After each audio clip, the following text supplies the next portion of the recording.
What did we all just witness? What did we all just see?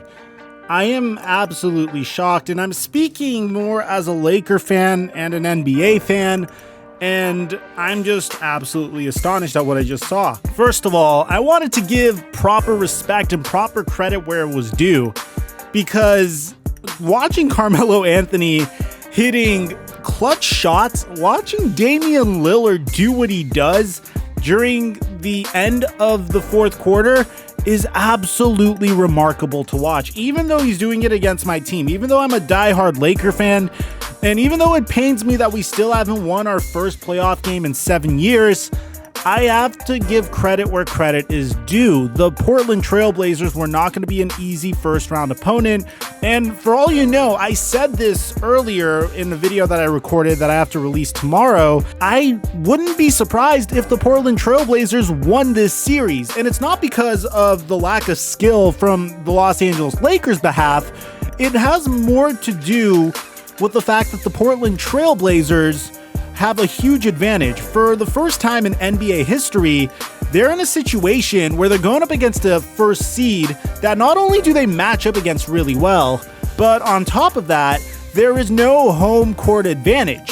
And the fact that there's no home court advantage gives them a huge advantage here, because you don't have to be hearing the fans of Staples Center go absolutely crazy. Now guys, before I jump into this analysis, make sure you drop a like, subscribe, and turn on my notifications. I'm giving away multiple copies of NBA 2K21 on Twitter and Instagram. Now that we got all that out of the way, cue the intro, man.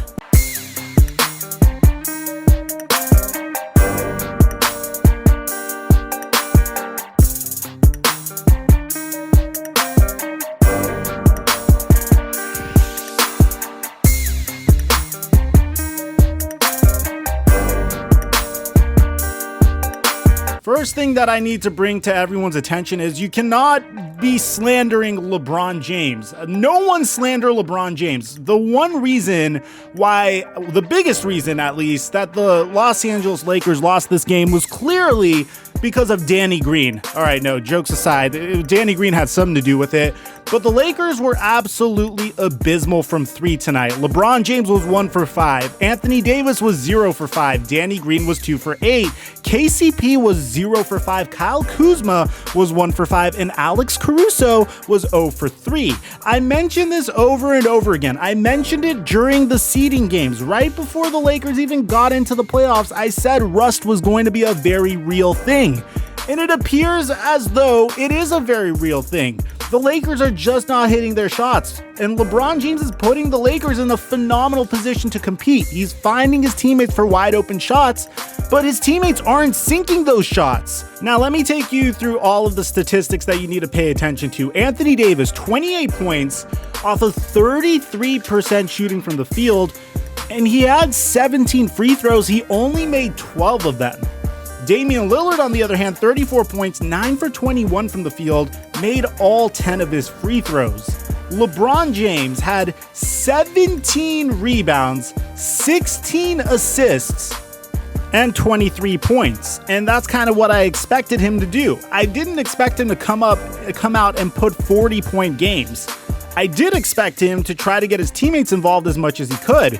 So I'm not putting this game on the shoulders of LeBron James. Rather, I'm looking at players such as Anthony Davis, who was a minus 20 despite having 2 blocks, 2 steals, and 11 rebounds. That 8 for 24 shooting was inexcusable. Missing 5 threes is also inexcusable. Danny Green, who was also 33% from the field, who did have some nice moments towards the end of the game, but also had tremendous mistakes. I'm looking at you as well. But on the other hand, there is some stuff that I really liked seeing. Alex Caruso did a pretty decent job in his limited role. He came up with 3 steals.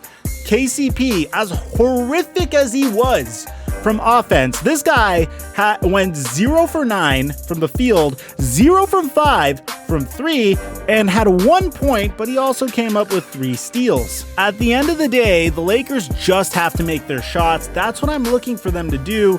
Dwight Howard and Markieff Morris had decent games, but at the end of the day, I think this all came down to the fact that the Los Angeles Lakers didn't play their best, And the Portland Trailblazers probably played up to 60% of how potentially good that they are.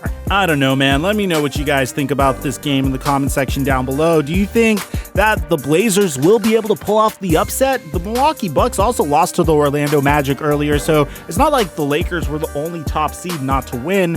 But it is concerning nevertheless, and these are different times than a usual NBA season. I'd like to hear what you guys have to say. If you guys want more reactions like this to the game, let me know in the comment section down below, and drop a like. I'm your boy Mike, and I'm dropping the mic. Until next time.